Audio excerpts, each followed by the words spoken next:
Well, Asian beauty, K-beauty products, well, they're booming in popularity, and in 2024, the K-beauty industry was valued at $14.6 billion. By 2033, it's projected to nearly double, surpassing $38 billion. And one local entrepreneur is helping to lead the way, and she went from fighting villains on Power Rangers to building a beauty empire. Jennifer Yen is a first-generation Chinese-American entrepreneur whose frustration with Hollywood's heavy makeup look will send her on a mission. And who better than explain it than Jennifer herself? It is great to have you here. Thank you. Welcome. All the ladies were excited when we realized you're going to be here and all of your wonderful products. Let's start here. I just mentioned it at the top. You played a villain in Power Rangers. So how'd you go from that role and kind of doing those types of things to all of a sudden become an entrepreneur and launching these beauty brands? It's a long story, but I'll start with I had to fight Power Rangers for 15 hours a day, and that included wearing heavy makeup. Yeah. And it absolutely wrecked my skin. This was, almost 20 years ago, so makeup isn't where it's at now. And I developed psoriasis, adult acne, rosacea. I tried everything. I went to every dermatologist. Nothing worked. And that's when I rediscovered my grandmother's Chinese beauty secrets, like blue lotus and white tea.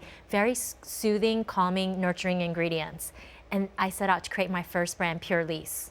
Pure Lise, we're going to talk about that right now. And by the way, I always love how when you talk to entrepreneurs, oftentimes it's something they just said, they see the need, right? They feel the gap. Yes. Hey, if I'm going through this, someone needs this, then I know I wouldn't be alone, and it kind of starts to boom. Pure Lise, let's talk about it, which is rooted in Asian beauty and traditions and ingredients launched before clean beauty was actually even really a buzzword. Did you feel like you were maybe ahead of the game because of just some of the things that you were learning and how you were able to create this brand and really introduce so many people to what you already know? And then start your second brand, YENSA, which is down there as well. Yes, absolutely. I was definitely ahead of the times. Number one, nobody at the time, this was about 17 years ago, understood who cares about Asian beauty. In fact, that's why I named my brand Pure Lise, because I was given, information that it needed to be non-Asian so people can relate to it. Okay, that's number one. And two, clean beauty was mainly at stores like Whole Foods, and it wasn't really revered or wasn't important at the time. So I really struggled with my first brand because of that. I find it interesting too when you have, different ethnicities are creating and brands, and there's kind of that they say, well, don't give it something more Americanized or something, as you mentioned, not as Asian or not as African American or not as, it's always interesting to me when you're taking that leap of faith starting a business and how you have to market it and brand it. Let me ask you this. We're talking about the global K-beauty market, obviously seeing a major boom. I gave you some of those numbers there. Do you feel like the world maybe is finally catching up to what Asian beauty has already said? Hey, we've been knowing this for generations. Yes.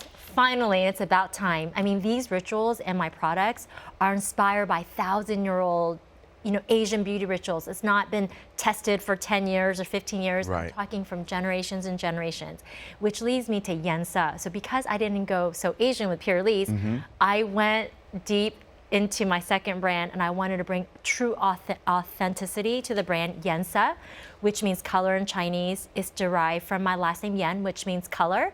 And each one of our products are infused with 8 superfoods, 8 representing the luckiest number in Chinese culture. How important is that too? Just the idea that yes, you're going to get amazing facial and skin products, but also I think it's important, and this is just my thoughts, but I want to get yours on introducing people to other, from whether it's just the names, the language, to the products, kind of bridging cultures together, and in your case, doing it through skincare. Yes, I agree, because I think every culture, every ethnicity has their own wisdom, and whether it's beauty secrets, wellness secrets that they can share with the world, and everybody can benefit from it. So when people ask me, oh, is it only good for Asian skin? No, it's great for all skins, because these are timeless rituals that everyone can benefit from.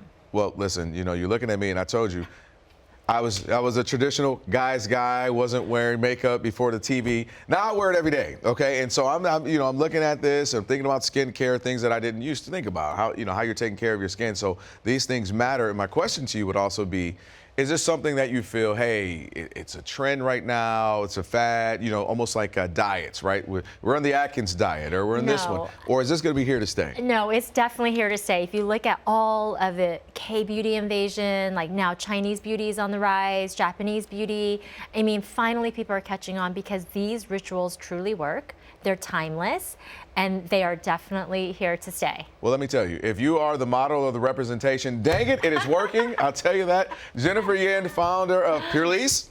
That's it? Yep. Purelease and YENSA. I appreciate your time. Thank you so much for joining us. All the ladies are excited about the products here, so we'll definitely have to give those a look. Appreciate it. Are you in the World Cup, by the way?